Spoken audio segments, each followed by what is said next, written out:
नमः संस्कृताय। संस्कृत कक्षा में आपका स्वागत है।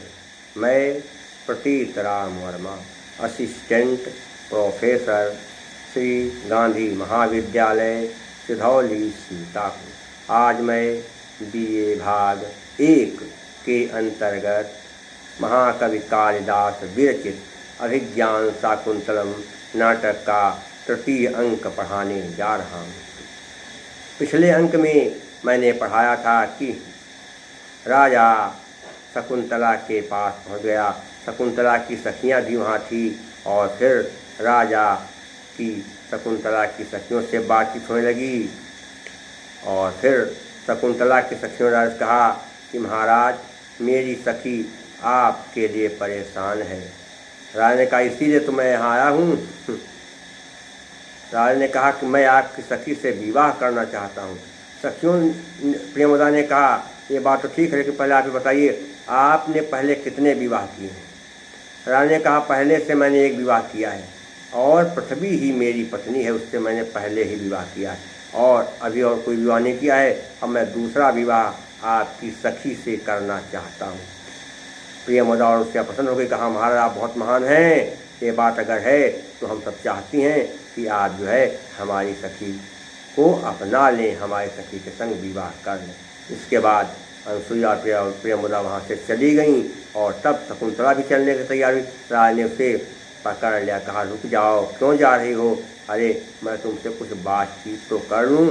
सखियाँ गई तो ठीक है, अब अकेले तुम बची हो तो मैं तुमसे अपनी मन की बात तो कह सकूँगा। राजा ने शकुंतला को पकड़ लिया, कहा बैठो। शकुंतला बैठ गई और फिर राजा और शकुंतला में बातचीत शुरू हो गई। राजा ने कहा कि मैं तुम्हें बहुत प्यार करता हूँ। शकुंतला ने कहा वो बात तो ठीक है, लेकिन शिष्टाचार का भी ध्यान रखिए।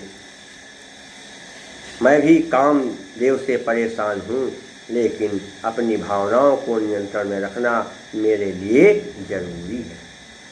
राजा ने कहा वो बात ठीक है, लेकिन मैं चाहता हूँ कि हम दोनों लोग जो हैं आपस में एक दूसरे को पसंद करके प्रेम विवाह अर्थात गांधर्व विवाह करें। शकुंतला ने कहा ये गांधर्व विवाह हम कैसे कर लें, हमारे पिताजी नहीं हैं, अगर वो होते तब कुछ बातचीत होती बढ़ती आगे। राजा ने कहा ये तुम क्यों चिंता कर रहे हो, तुम्हारे धर्मज्ञ पिता पूज्य कणव मुनि इस विषय में हमें कोई दोष नहीं देंगे, उसको वे बुरा नहीं मानेंगे, तुम चिंता मत करो, क्योंकि ऐसा पहले से होता चला आ रहा है। राजा ने कहा हे देवी सुनो, क्या कि गांधर्वेण विवाहेन बहव्यो राजर्षि कन्यकाः श्रूयन्ते परिणीतास्ताः पितृभिश्चाभिनन्दिता। गांधर्वेण विवाहेन, गांधर्व विवाह से बहव्यो ने बहुत सी, बहव्यो ने बहव्यः, बहुत सी बहव्यः धन राजर्षि। हस्या के नियम से क्या हुआ बहव्यः, या पर विषय उसके बाद रा है, इसलिए विषय का क्या बना वो फिर आधुना सो बन गया। तो बहव्यः बहुत से राजर्ष कन्या का माने राजर्षियों की कन्याओं ने, सुयंते सुना जाता है, परिणीता विवाह किया या विवाह के बंधन में बधी, ता मनि वै पितृभि पिताओं के द्वारा, क्या मनि और अभि क्या भी क्या धन अभि आकाश में दिखा हो गया, बड़ा बन गया। अभिनंदिता मने अनुमोदन किया। अनेक राजर्षि कन्याओं ने गांधर्व रीत द्वारा अपना विवाह कर लिया।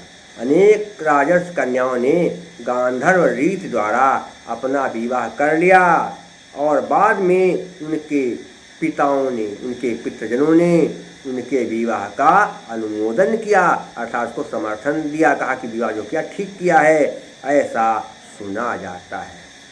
राजा ने क्या कहा, हे देवी, अनेक राजर्षि कन्याओं ने गांधर्व रीत द्वारा विवाह किया और बाद में उनके पिताओं ने, पितृजनों ने उनके विवाह का अनुमोदन कर दिया, ऐसा सुना जाता है।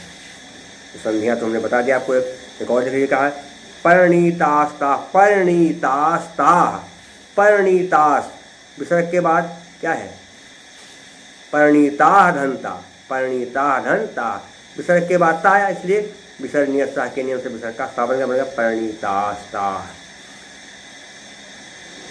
पितृभिश्चा भी बनेगा, पितृभि धनचा क्या बन गया? विसर्ग के बाद चा, इसलिए विसर्ग नियत के नियम से क्या हो गया? विसर्ग का स्थापन का बनेगा पितृभिश्चा।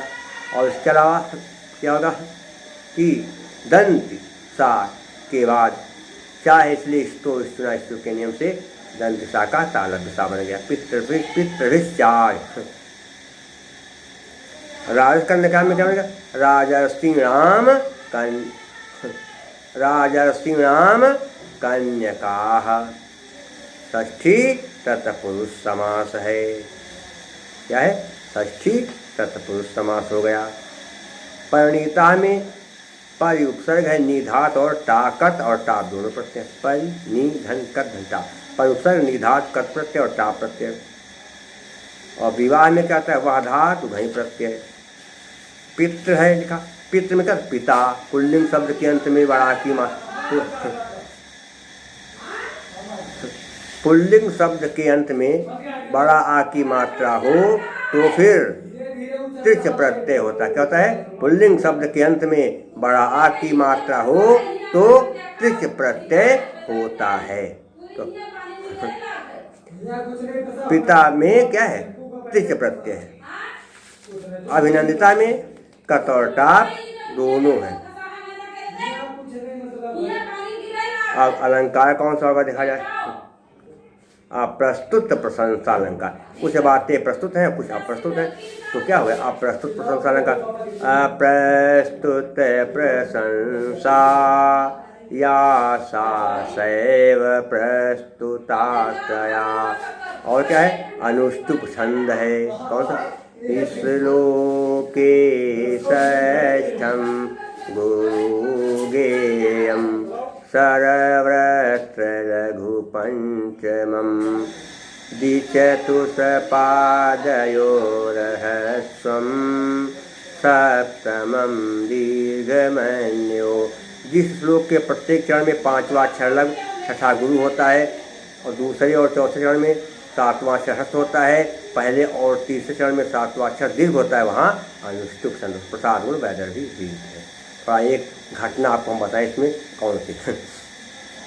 तमाम क्या कहते विवाह हुए, राजाओं ने किए और क्या कन्याओं ने किए। कहा गया राजा नीलध्वज का स्वाहा देवी से गांधर्व विवाह हुआ। अग्नि देवता राजा नीलध्वज का क्या है? राजा नीलध्वज की कन्या, राजा नीलध्वज की कन्या स्वाहा देवी का विवाह अग्नि देवता के साथ हुआ। राजा नीलध्वज की कन्या स्वाहा देवी ने अग्नि देवता से गांधर्व विवाह किया, ऐसा सुना जाता है। यही नहीं, प्रभावती और प्रद्युम्न ने भी गांधर्व से विवाह किया, और उषा और अनिरुद्ध ने भी गांधर्व से विवाह किया। पहले तो उस समस्या आई, लेकिन बाद में पिता ने समर्थन कर दिया। तो एक जो है कहानी आपको हम सुना रहे हैं, कौन सी? उषा अनिरुद्ध मिलन, जो गांधर्व विवाह कैसे है। एक राजा था जिसका नाम था माहिष्मति। माहिष्मति के राजा थे जिनका नाम था बाणासुर। बाणासुर ने भगवान शंकर की तपस्या किया। भगवान शिव प्रसन्न हो गए और कहा, बाणासुर क्या चाहते हो? बाणासुर ने कहा, भगवान मुझे आप 1000 हाथ दे दीजिए। शंकर ने कहा, 1000 हाथ देंगे, कहाँ लगाएंगे तुम्हारे 1000 हाथ? बाणासुर ने कहा, भगवान मुझे ऐसे नहीं 1000 हाथ, सब लगाइए मत 1000 हाथ। अगर मेरे 2 हाथ कहीं कट जाएं तो मेरे हाथ फिर से आ जाएं, फिर कटें फिर आ जाएं, तो इस तरह से 2 हाथ तो क्या मेरे हैं ही, और मुझको कहते क्या करिए आप? 1000 हाथ और दे दिए। अगर 1000 बार हमारे 1000 हाथ कट जाएं तब भी मेरे 2 हाथ रह जाएं, ऐसा आप मुझको वरदान दे दिए। भगवान शंकर ने कहा, ठीक है, मैं तुमको वरदान देता। और फिर भगवान शंकर ने बाणासुर को 1000 हाथ होने का वरदान दे दिया। इसके बाद क्या हुआ, बाणासुर के एक पुत्री थी जिसका नाम था उषा। उषा ने एक दिन स्वप्न देखा और स्वप्न में उसने भगवान श्री कृष्ण के पोते अनिरुद्ध को देखा। अनिरुद्ध बहुत सुंदर थे, उनकी सुंदरता पर उषा मोहित हो गई। और फिर रात में क्या हुआ, उषा से अनिरुद्ध की बातचीत होने लगी, प्यार की बातें होने लगी और उषा उसी में जो है खो गई। सपना आ रहा, सपने में बड़ा आनंद आ गया। अचानक एक सपना गया टूट। अब जब सपना टूटा तब उषा बेचैन हो गई, कहानी तो भगवान श्री कृष्ण के पोते अनिरुद्ध थे, बहुत सुंदर थे, अब कैसे मिले। वो बेचारी का बेचैन हो गई, करवटें पलटने लगी। तो उषा के पास उसकी एक सखी थी, इसका नाम था चित्रलेखा। चित्रलेखा जाग गई, उसने देखा कि उषा जो है जाग गई हैं। वो जाग गई, चित्रलेखा ने उषा से कहा कि अरे सखी, क्या बात है, आप बेचैन हो गई हैं, करवटें बदल रही हैं, बहुत परेशान है, क्या मामला है। उषा ने कहा कि हे सखी, मैंने आज सपने में भगवान श्री कृष्ण के पोते अनिरुद्ध को देखा था। वो इतने सुंदर हैं कि हम क्या बताएं। मैं उनसे बातें कर रही थी, बहुत अच्छी ढंग से बातचीत हो रही थी, लेकिन अचानक ये सपना टूट गया। अगर मुझे अनिरुद्ध नहीं मिले तो मैं मर जाऊंगी, मैं आत्महत्या कर लूँगी। चित्रलेखा ने कहा कि हे राजकुमारी, आप मेरी प्रिय सखी हैं, आप आत्महत्या करें, मरें, ये नहीं होगा, मैं आपको अनिरुद्ध से मिलवा दूंगी। उषा ने कहा कैसे। उस चित्रलेखा ने कहा मैं योग विद्या जानती हूँ और योग विद्या के द्वारा मैं अभी इसी क्षण आपको अनिरुद्ध से मिलवाऊंगी। उषा ने कहा क्या संभव है। चित्रलेखा ने कहा हाँ। फिर क्या किया, उषा जो चित्रलेखा थी उसने क्या किया, योग माया से अनिरुद्ध को लाने का प्रयास किया और फिर चित्रलेखा योग माया से अनिरुद्ध को रात में ही उषा के यहाँ उठा लाई और उषा के सामने खड़ा कर दिया, कहा लीजिए आपके प्रेमी आ गए। उषा ने अनिरुद्ध को देखा और अनिरुद्ध ने उषा को देखा। एक दूसरे को देख कर वे बहुत बेचारे मोहित हो गए और उनमें प्यार उमड़ आया। फिर क्या हुआ, दोनों ने एक दूसरे को पति पत्नी मान लिया। उषा और अनिरुद्ध ने एक दूसरे के गले में माला डाल करके गांधर्व विवाह कर लिया और प्यार से रहने लगे। कुछ दिन के बाद बाणासुर को पता चला कि हमारी पुत्री उषा ने अनिरुद्ध से विवाह कर लिया, अनिरुद्ध हमारे घर आ गया, हमारी बेटी के साथ प्यार कर रहा है, उसके साथ मौज मस्ती कर रहा है। तो उसको अनिरुद्ध के ऊपर गुस्सा आया और उसने अनिरुद्ध को जेल में बंद करवा दिया। अनिरुद्ध बेचारे जेल में बंद। एक दिन नारद मुनि बाणासुर के यहाँ आए और फिर बाणासुर ने उनका सम्मान किया। फिर हालचाल पूछा, कहा कहिए राजन क्या हालचाल है। बाणासुर ने कहा अरे देवर्षि, भगवान श्री कृष्ण के पोते को बड़ा घमंड है, उसका इतना दुस्साहस कि वो रात में हमारे घर आ गया और हमारी पुत्री को अपने प्यार जाल में फंसा लिया और उससे विवाह कर लिया। अब मैंने उसको उसकी सज़ा दे दिया, उसको मैंने जेल में बंद करवा दिया है, अब वो जेल में ही पड़ा रहेगा, यहीं जिंदगी भर रहेगा। नारद ने कहा अरे ठीक नहीं है, छोड़ देते, प्यार करना कोई बुरी बात तो है नहीं। बाणासुर ने कहा बुरी बात तो नहीं है, लेकिन आप थोड़ा विचार करिए, हम कहाँ कहते ठाकुर लोग हैं, वो कहाँ यादव। बताओ यादव लड़के की हिम्मत कि हमारे यहाँ आए और हमारे लड़के से विवाह करें, ये नहीं होगा। नारद ने कहा ठीक है, हम क्या कह सकते हैं। फिर नारद जी श्री कृष्ण जी के यहाँ गए और श्री कृष्ण जी ने भी उनका सम्मान किया। कहा कहिए मगर कैसे आगमन हुआ। नारद ने कहा अरे मैं तो आपके दर्शन के लिए चला आया। फिर स्वागत सम्मान हुआ नारद जी का। फिर इसके बाद कुछ बातचीत हुई। फिर नारद जी ने कहा अरे भगवान आपका पोता कहाँ है, उसको मैं देखना चाहता था। श्री कृष्ण ने कहा पोता होगा कहीं घूम रहा होगा, खेल रहा होगा। तो पता लगवाया, वो मिला नहीं। तो कहाँ, तो वहाँ राजमहल में पूछा गया तो पता लगा कई दिनों से नहीं है। तो श्री कृष्ण ने कहा कि पता नहीं कहाँ चला गया, बहुत दिनों से पता लगा नहीं है और हमारी उससे मुलाकात भी नहीं हुई। नारद जी ने कहा पता नहीं चलेगा, वो यहाँ है ही नहीं। वो जानते हो कहाँ है, वो बाणासुर की जेल में पड़ा हुआ है, बंद है। श्री कृष्ण ने कहा बाणासुर की जेल में हमारा पोता अनिरुद्ध। हाँ, तो अब स्थिति क्या हुई कि जो है श्री कृष्ण ने कहा एक फिर क्या किया जाए। तुरंत भगवान श्री कृष्ण ने बाणासुर को सूचना दिया कि हमारे पोते को छोड़ दो, इसी में तुम्हारी भलाई है। दूत गया, उसने बाणासुर को भगवान श्री कृष्ण का संदेश दिया। बाणासुर ने सुना तो कहा, सुनो, मैं उनके पोते को नहीं छोड़ूंगा, अगर हिम्मत है तो आकर मुझसे लड़ाई करें और अपने पोते को छुड़ा ले जाएं।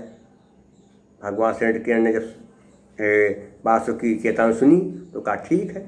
तो भगवान श्री कृष्ण अपनी सेना को लेकर के सजा करके बाणासुर के राजधानी पर की ओर निकल गए, और फिर जब उसकी राजधानी पास गए तो बाणासुर को सूचना दिया कि आओ मैदान में युद्ध करो, या तो हमारे पोते को छोड़ दो। बाणासुर अपनी सेना के साथ रणभूमि में आ गया। बाणासुर ने भगवान शंकर को याद किया, भगवान शंकर भी अपने गणों के साथ आ गए। अब क्या हुआ, भगवान श्री कृष्ण से आप क्या करें, अब बाणासुर की तरफ से भगवान शिव आए हैं, अब इनसे हम कैसे लड़ाई करें। तो भगवान श्री कृष्ण ने अपनी योग माया से भगवान शिव को और उनके गणों को सुला दिया, सब सो गए। और फिर बाणासुर में भगवान श्री कृष्ण में युद्ध होने लगा, और बाणासुर का भगवान श्री कृष्ण हाथ जब काटते उसके हाथ फिर निकल आते, जब जब वो उसके हाथ काटते तुरंत हाथ फिर निकाले। भगवान श्री कृष्ण ये क्या मामला है, जब हाथ काटते जा रहे हाथ निकलते आ रहे हैं। बाणासुर के भगवान श्री कृष्ण ने क्या किया कि 996 करते हाथ काट दिए, केवल 4 हाथ बचे थे।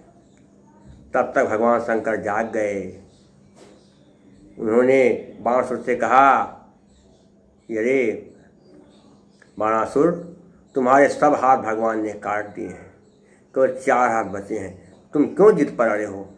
अरे इनके पोते ने तुम्हारी पुत्री से विवाह कर लिया तो क्या बुरा किया, अरे भगवान से तुम्हारा रिश्ता जुड़ गया तो तुम बड़े भाग्यशाली हो, अपने आप को भाग्यशाली समझो कि तुम्हारा भगवान से रिश्ता जुड़ रहा है। तुम जो है भगवान से शत्रुता छोड़ दो और इनसे अपना नाता जोड़ लो और अपनी गलती के लिए क्षमा मांग लो, ये हमारा आदेश है।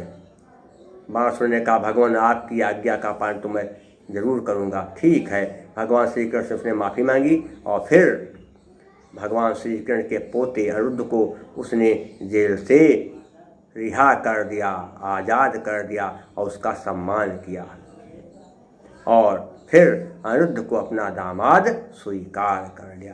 कहा हमारे भगवान कह रहे हैं शंकर जी, तो इनकी बात हम कैसे टाल सकते हैं। फिर बाणासुर ने अनिरुद्ध को अपना दामाद स्वीकार कर लिया और उसे बहुत ही सम्मानित किया।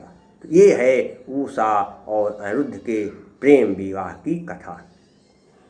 मैंने कक्षा 3 में कहते या 4 में पढ़ी थी, तब से मुझको याद है कि बाणासुर बल गर्व अपार, दिए शंभु ने बाहु हजार, ठटा युद्ध का हरि से ठाट, मिटा गर्व भुज डाले काट। तो ये है प्रसाद गुण वैदर्भी रीत है।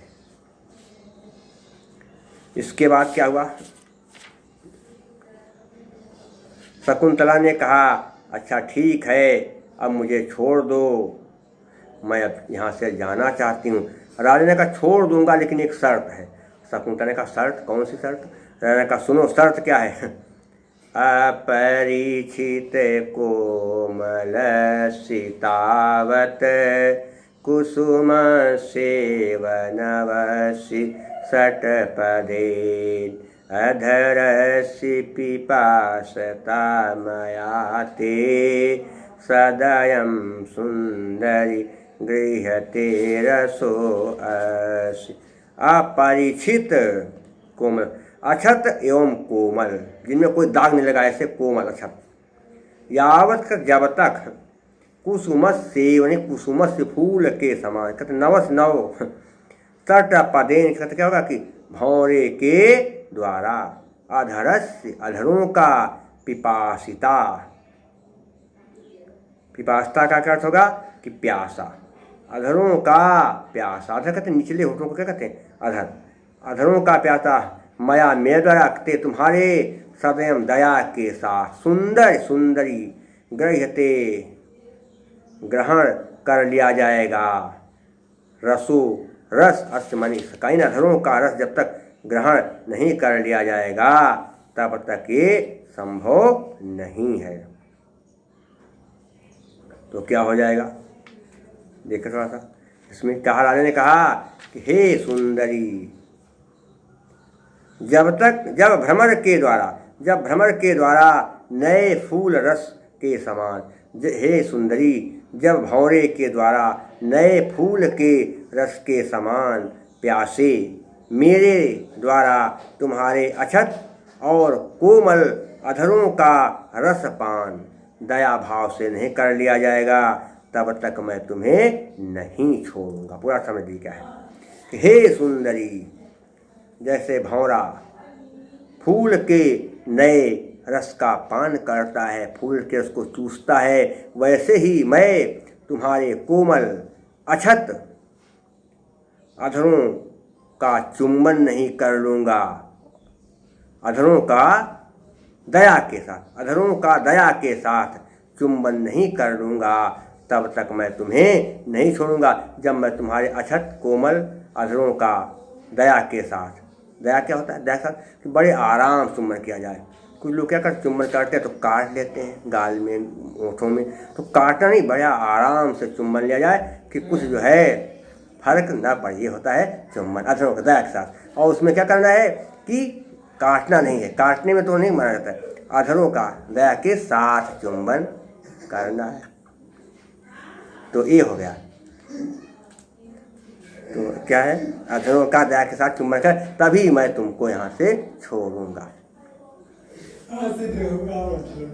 अरे ठीक, तो हो गया। अब देखिए कि यहाँ पर संधियाँ कहाँ हैं। रसो अस्य, रसः धन अस्य, रसः धन अस्य,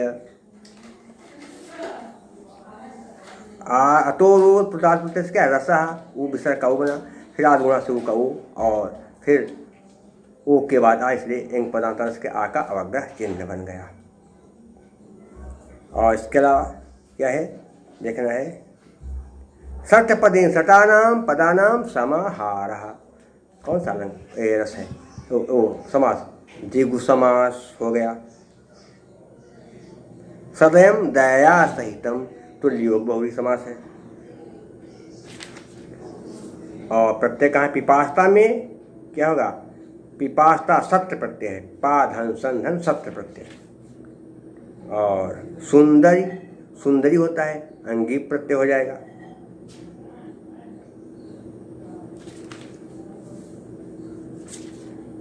इसके अलावा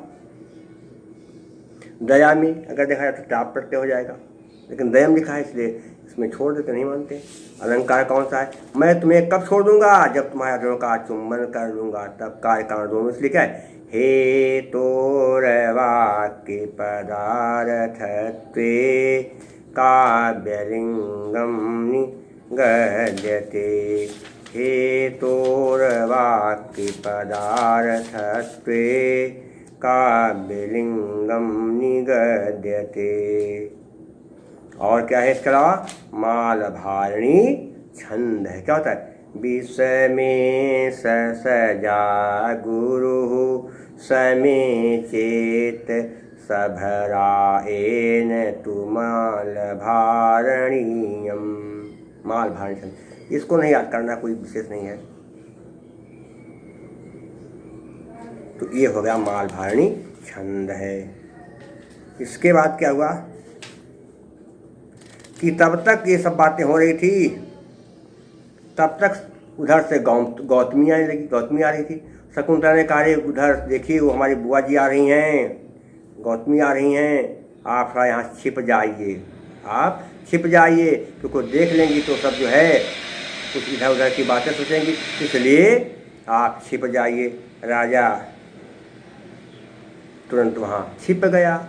और फिर गौतमी है, उसने कहा, बेटी तुम्हारे शरीर की पीड़ा कम हुई, जलन कम हुई, अब शरीर स्वस्थ है। उसने कहा, हाँ अब मैं स्वस्थ हूँ, मैं ठीक हूँ। ये कह करके गौतमी चली गई। राजा फिर वही पहुँचा जहाँ शकुंतला थी, लेकिन शकुंतला को गौतमी अपने साथ बुला करके चली गई। अब राजा रह गया अकेला। गौतमी शकुंतला को अपने साथ बुला ले गई। राजा पहुंचा और कहा, अरे क्या बताएं, अहो विघ्नवत्या प्रार्थितार्थ सिद्धया, कि जो अभिलषित वस्तुओं की प्राप्ति बाधाओं से युक्त होती है, विघ्नों से युक्त होती है। मैंने कहा सब गड़बड़ा गया मामला, शकुंतला थी लेकिन गड़बड़ा गया सब। मैं उसके अधरों का चुंबन नहीं कर सका। किसके साथ? दया के साथ उसके अधरों का चुंबन नहीं कर सका। कैसे? मुहुरंगुली मुहुरंगुली संवृताधरोष्ठम प्रतिषेधाक्षर विक्लवाभिरामं मुखमंस विवर्ति पक्ष्म लाक्षाः कथमप्युन्नमितं न चुम्बितं तु। मुहुर नहीं है, मुहु मतलब बार बार क्या कहते हैं? मुहु माने बार बार। अंगुली, मुहुर नहीं, मुहु विसर्ग का आराम रखे से सहज स्वरूप से कई बार बता चुके हैं। अंगुली संव्रतार, अंगुलियों से, संव्रत माने ढके हुए, अधरोष्ठम अधरों को। जब मैं उसके अधरों का चुंबन करना चाहता था तो अपनी उंगलियों से वो बार बार अपने अधरों को ढक लेती थी, छिपा लेती थी। प्रतिषेधाक्षर, निषेध के अक्षरों से अविकलवाभिरामम, अस्पष्ट उच्चारण के कारण सुंदर, अर्थात निषेध मना करने वाले अक्षरों को अस्पष्ट बोलने से सुंदर। मुखम अंश, क्या है? मुखम माने मुख को, अंश वर्त कंधे की ओर मोड़ा, पक्ष्मलाक्षा, क्या लिखा है? पक्ष्मलाक्षा ने सुंदर बरौनी वाली, सुंदर आँखों वाली। कथम माने किसी प्रकार से, अब मैंने भी उन्नमितम झुका तो लिया, न चुंबितम तो लेकिन चूम नहीं सका, चुंबन नहीं कर सका। क्या है? सुंदर बरौनी वाले नेत्र, सुंदर बरौनी से युक्त नेत्रों वाली या सुंदर आँखों वाली। शकुंतला के अधरों को चूमने के लिए मैं बार बार उसके अधरों के पास मुख ले जाता था, लेकिन वह अपने अधरों को अपनी उंगलियों से ढक लेती थी। और मैंने उसके अधरों को चूमने के लिए कंधे को झुकाया, लेकिन वह अस्पष्ट स्वर में जो है आनाकानी करने लगी। लेकिन उसके अस्पष्ट स्वर बड़े मनोहर थे, बड़े सुंदर थे। क्या बताऊं, मैंने अपना कंधा झुकाया अधरों को चूमने के लिए, लेकिन मैं उसके अधरों का चुंबन या नहीं कर सका या उसके अधरों को चूम नहीं सका। ये हो गया। देखिए, अधरोष्ठम, अधर धन इसमें नहीं बनेगा क्योंकि वो ओष्ठम नहीं होगा, इसमें तो नहीं होगा। देखिए, विकलवाभिरामम में क्या है? विकलव धन अभिरामम, विकलवाभिरामम, आकाशमणि दीर्घा हो गया। और क्या? अप्युन्नमितम, अपिधन उन्नमितम बन गया, अप्युन्नमितम इक्वल से इकाया बन गया। और क्या बनेगा इसके अलावा? समास कहाँ पर क्या बनेंगे? अंगुली संवृता, अंगुली भी संवृत्ता, अंगुली भी संवृत्ता, अंगुलियों से ढका, तृतीया तत्पुरुष समास हो जाएगा। प्रतिषेधाक्षर में प्रतिषेधस्य अक्षराणि, षष्ठी तत्पुरुष समास हो जाएगा। अब प्रत्यय कहाँ पर देखें, कहाँ पर क्या बनेंगे देखेंगे तो प्रत्यय इसमें अगर देखें तो कहाँ पर क्या बनेंगे? अभिरामम में घई प्रत्यय है, और इसके अलावा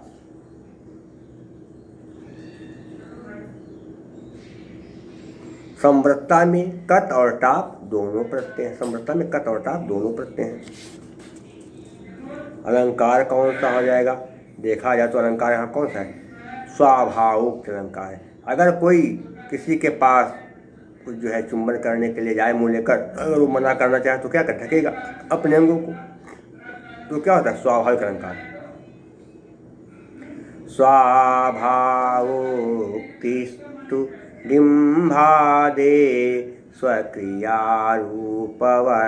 काबिलिंग भी है। क्यों? शकुंतला अपने अधरों को उंगलियों से ढकती थी, क्यों? क्योंकि मैं उसके अधरों को चूमना चाहता था। काबिलिंग अलंकार। हे तोरवाक्य पदार्थत्वे काव्यलिंगम निगद्यते, और मालभारी छंद है। विषय में सजा गुरु समेचेत सभरा एन तु माल भारणीयम। मालभारणी छंद है। और क्या है? प्रसाद गुण है। चित्तम व्यापनोति क्षिप्रम सुसकंधेन मिवानलः सप्रसादः समस्तेषु रसेषु रचनासु चा। जो बात सुनते ही या पढ़ते ही तुरंत मन में अच्छी तरह से बैठ जाए, समझ में आ जाए, वहाँ पर प्रसाद गुण होता है। जो सभी रसों और सभी रचनाओं में होता है। जहाँ पर समास बहुत कम हो या समासों का अभाव हो, वहाँ पर वैदर्भित क्या? माधुर्य व्यंजक वर्णये रचना ललितात्मका अवृत्तिरल्पवृत्तिरवा वैदर्भिरीतिरिष्यते। वैदर्भिरीत है और केश की वृत्ति है। तो शेष बातें मैं आपको अगले अंक में पढ़ाऊंगा। तब तक के लिए नमः संस्कृताय।